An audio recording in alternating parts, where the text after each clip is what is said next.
Along a gritty industrial area, the South Bronx is a neighborhood in transition as developers seek land at affordable prices in New York City.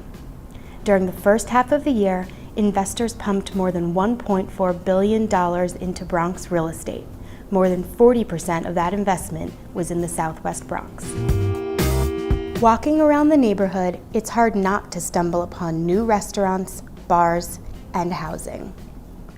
At this former warehouse, Somerset Partners and the Shatreat Group are planning a large-scale apartment complex with thousands of new units. And this is just one of the projects that could reinvent this waterfront neighborhood. For the November issue of The Real Deal, we spoke to several developers about why they think the Bronx is the next big investment opportunity. For years, this was always considered like, this is going to be the next Dumbo, the next Williamsburg, but it never really took off. And part of the problem was, the market crashed in 2007. But now you see it starting to happen, and it's really happening with a lot of force.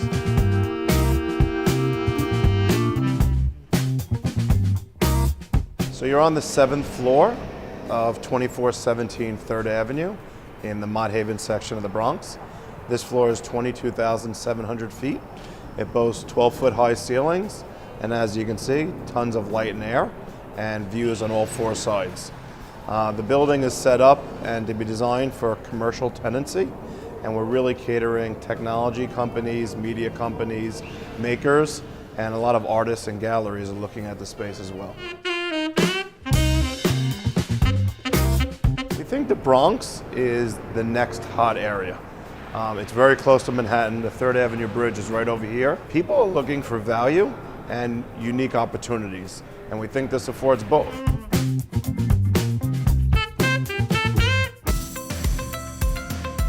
Top secret investigation. Bronx Gentrification Exhibit number 1. Changing foreign real estate withholding rate. Manipulating voters. Campaign disclosure violations. This is Joseph Crowley. Joseph Crowley was a former representative of the 14th District of New York. Now take a look at the top of your screen.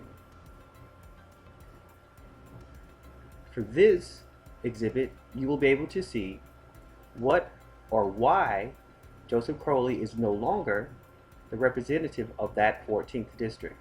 It reads, the recently enacted Protecting American Taxpayers from Tax Hikes Act, which was H.R. 2029, includes 2 very positive FIRPTA provisions that are conservatively estimated to boost foreign investment in U.S. commercial real estate by $20 to $30 billion per year. Mr. Crowley went to the House back in 2015, April the 30th of 2015, and introduced a new bill to increase the tax rate for foreign investors. He and Representative Kevin Brady introduced a bill that was called Protecting Americans from Tax Hikes Act. It was the Real Estate Investment and Jobs Act. But that particular act was not for actual protecting of Americans, but to increase the amount of protection for those who are foreign investors. And for that reason, in the United States Secret Court, I call this a verdict fail.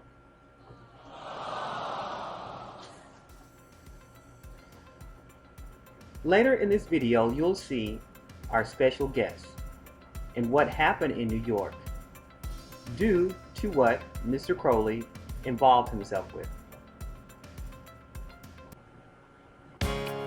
Take a look to the right of your screen where there are 30 buildings that are going up in New York. Now take a look at Shaul Cuba. Shaul Cuba is the CEO of CIM Group in New York. His company website says, "We reposition and develop properties in establishing transitional urban housing." All right, so that connects us back to that various document. The document that was of Protecting Americans from Tax Hikes Act, right? The Real Estate Investment and Jobs Act. But he wasn't alone. So there was 4 other developers that were involved. John Westerfield with Mitsu Fudotsun, right? So that Mitsu Fudotsun is from Japan, Tokyo, Japan. That's where that particular company is from, Japan. All right? And again, you have to realize that this gentrification is due to foreign investment in real estate property. Okay? Shibir Khan from Creaton Group. This is another major developer that was in that meeting that went to take a tour of South Bronx to change it. All right. Now, Mr. Khan is in trouble with the FBI for bank fraud because his brother, Aga Khan, was involved with gas stations, about 26 gas stations that were going to be going up, really with a $10 million loan from a bank, that those gas stations were going to be in Illinois, Iowa, Nebraska, and Wisconsin. Now, what his brother did is he went to the banker and provided them with false tax returns. So Shibir Khan was involved somehow because he was also charged with bank fraud, right? So it looks to me as if Shibir Khan and some of these other guys really aren't the right type of individuals for investing in Queens, Bronx and Queens, right? But he's not the person that would alarm people that looks at this video. Yeah, that's Jared Kushner. Jared Kushner is a senior advisor for the Trump administration. That's right. That's President Trump's daughter's husband, right? But the Kushners were involved in purchasing of some of these properties, or one or a couple of these properties, and right now he's has been in trouble because he's trying to get rid of 66 Fifth Avenue, or trying to sell it, right? But that was not even the major issue or problem. The major problem was somehow this side of his developing of buildings where these goons, I call them, have somehow gone into the White House. They end up coming to the White House for some reason, trying to talk with Kushner. So that's why he was in trouble with this, really in the White House.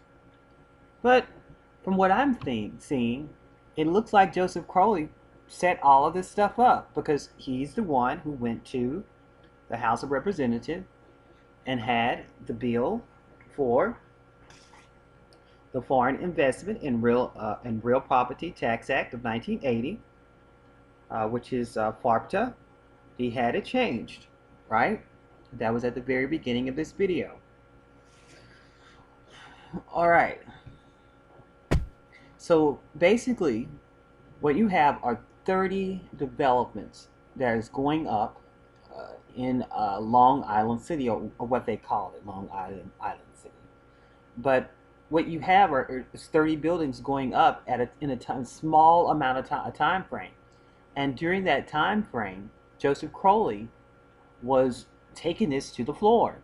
So it looks like the scheme is that he was already involved in making sure this goes through. He already knew that it was going to go through because he was taking money from real estate companies. All right? So that's why he's not in office anymore, is because he was involved in this scheme. And it connects to gentrification of Bronx and Queens in the 14th district of New York. All right? Look at building number 1. Building number 1 is 5 Points Tower. Now, it has a lot of rental units, right? Right, so where businesses can come in and set up shop. Well, it has 1,115 rental units for this particular building. All right, didn't get how tall. Well, actually, it has 48 stories, so that's a lot of businesses that'll be going into this particular building, right? Let's look at number 2. As you can see here, it's a little blue building here. You know, it's kind of shaped like a, I'm not sure, a gun or something. I'm not exactly sure. But this is building number 2. This building here is called Toyoko in Long Island Hotel, and this is a hotel. It has 35 stories, and it's connected back to who? John Westerfield at Mitsu Fudosan, right? The Japanese company. So this is what this video is all about, this Foreign Investment Act, where Joseph Crowley was involved with all of this big real estate scheme that's going on in the gentrification of Bronx and Queens in his district, right? Look at building number 3. And this is only a couple of the buildings that I'm going to introduce to you. This building is called 5 Court Square. It has 11 stories, 73 rental units, right? All right, so these are rental units, meaning businesses. This isn't going back for the people of Bronx and Queens. No, it's going towards people who are business owners, right? Number 4. Now this is a residential building.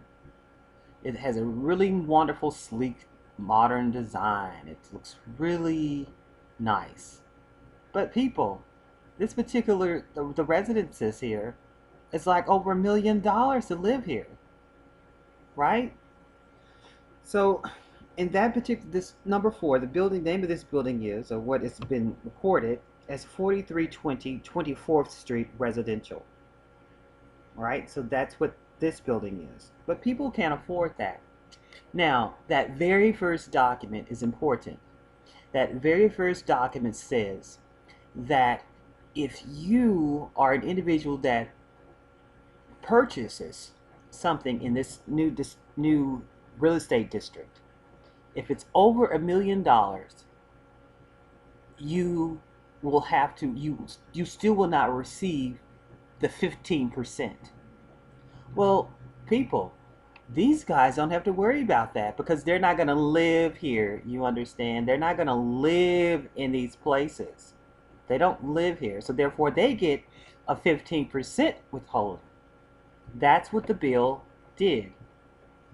It didn't go towards what Mr. Crowley and his spokesperson had said. Now, this is what this Mr. Crowley's spokesperson said.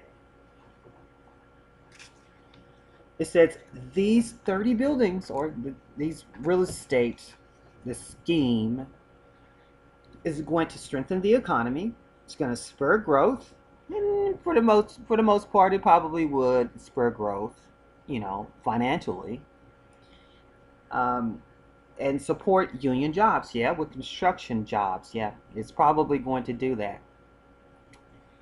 But if you go back over to Mr. Shiberkhan.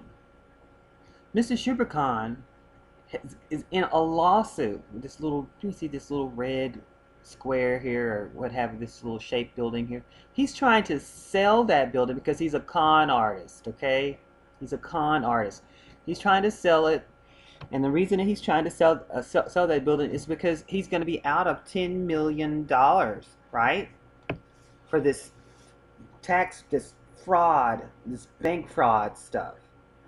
So that, and and he's been sued by construction companies. So that's not really helping the people of Bronx and Queens. He's making things so much more complicated with allowing these foreign investment people to come in New York and buy it up. You know what I mean? All right, so let's take a look at this building.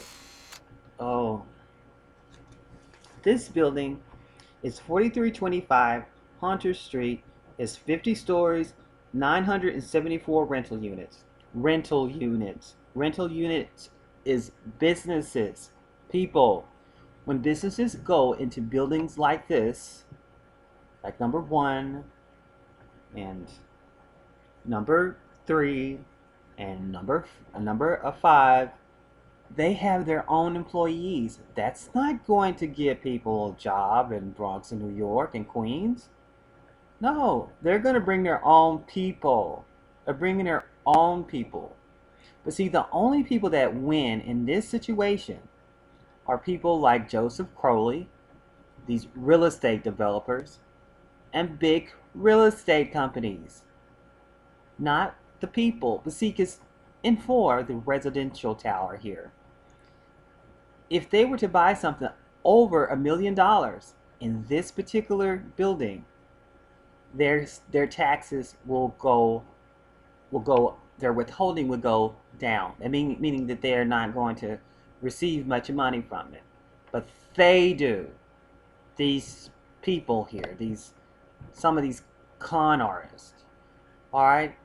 So I just wanted to give you an idea about what this gentrification means. Because this gentrification, what it means is that they're taking away lower income areas and replacing them with upper income areas.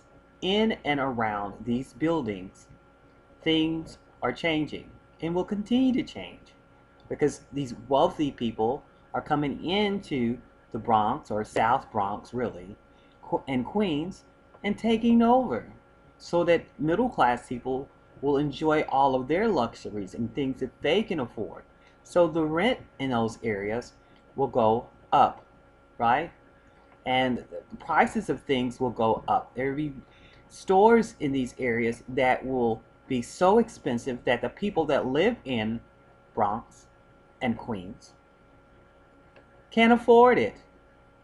So that's why Joseph Crowley is out of office.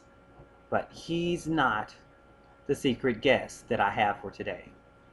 You're going to see who the secret guest is and what that person can't do to stop this problem.